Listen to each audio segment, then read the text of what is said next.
꼭지요. 구독, 좋아요, 알림 설정까지 모두 부탁드려요.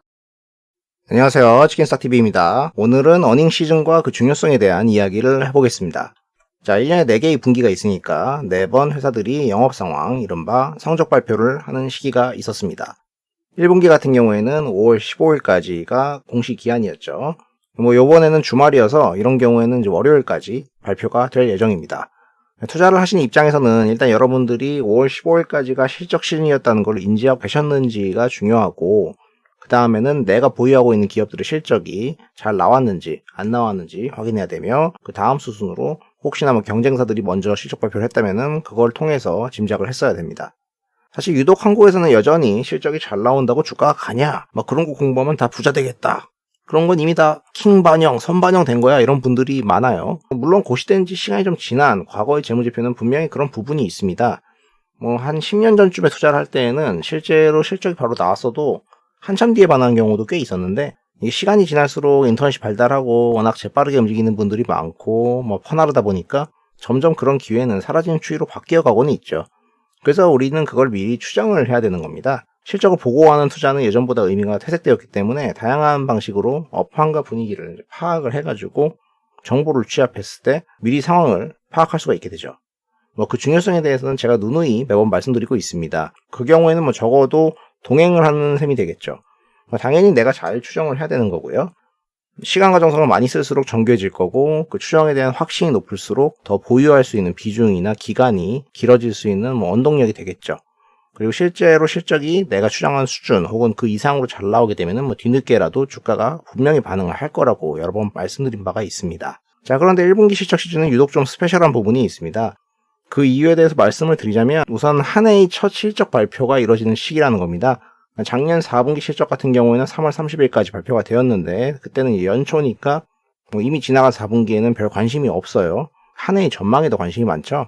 근데 1분기 실적부터는 좀 다르죠. 연초부터의 긍정적인 기운, 장밋빛 희망 같은 게 아직 남아있는 상태에서 나오는 첫 성적표다 보니까 이게 잘 나오면은 유독 긍정적으로 받아들이는 경향이 있습니다. 그리고 일단 잠정 공시가 나올 텐데, 잠정 공시 상태에서는 매출액, 영업이익, 순이익 정도만 나오잖아요. 그러니까 세부적인 재무제표 내용을 회사랑 바로 컨택해보지 않으면 알기가 어렵다고요.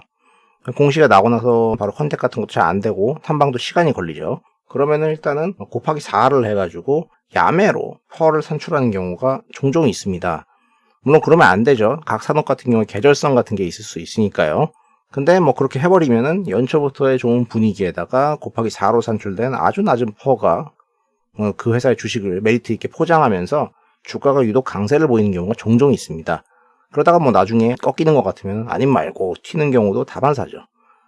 이게 2분기까지 가면 곱하기 2, 3분기부터는 직전 4분기의 합인 트레일로 가게 되니까 그 극적인 증감률 효과는 점점 사라지는 것처럼 느껴지게 되거든요.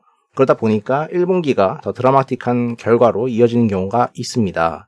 전업 투자자들 같은 경우에는 5월까지는 한 해 장사를 대충 다 해놔야 된다, 그런 얘기도 농담 삼아서 종종 합니다.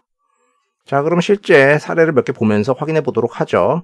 먼저 경동 나비엔, 여기는 보일러나 온수기를 파는 회사입니다. 작년에도 성장을 안 하지는 않았어요. 영업이익 같은 경우에는 되게 드라마틱하게 올라왔었거든요. 21년도 1분기에는 이 하반기 때 분위기를 좀 이어가서 매출액이 26%, 영업이익 92%의 상당히 드라마틱한 성장을 보여줬습니다. 근데 주가는 작년부터 거의 반년간 횡보를 했고 올해도 별 재미가 없었어요. 그러다가 5월 11일에 발표를 딱 하니까 갑자기 주가가 뻥 하고 날아갑니다. 곱하기 4를 해서 산출된 퍼가 8배에서 9배. 야, 그러면 10배도 안 되는데 엄청 싼 거 아니야? 이러면서 날아갔다. 조정 살짝 받고 다시 그 분위기 이어가고 있죠. 자, 다음 바텍. 치과용 장비라는 회사죠. 작년 상반기 때 코로나 직격탄이 있었는데 1분기 때 매출액이 750억, 영업이익 130억으로 전년도 대비 더블 성장했다. 잘은 몰라도 2분기 때도 기저효과가 있으니까 1분기 정도 나올 거라고 단순하게 생각을 할 수 있겠죠. 역시나 11일에 발표가 나오자마자 주가가 상승을 했습니다. 그리고 이틀 연장으로 강하게 끌어올려 버립니다. 곱하기 4배 하니까 퍼 10배 안 된다, 싸다, 이런 식이죠.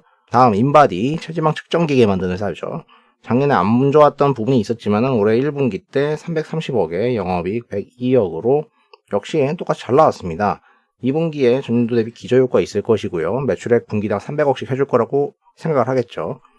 시장에 기대가 워낙 없었던 종목이기 때문에 주가가 좀 소외돼 있다가 곱하기 4 하니까 퍼가 6배? 야, 의료 장비가 퍼 6배면 너무 싼데? 이러면서 막 17% 가까이 폭등을 해버립니다. 그리고 예전에 봤었던 뉴트리 매출액 740억에 영업이익 106억으로 작년에 무난한 성장 추이 이어가고 있는 중입니다.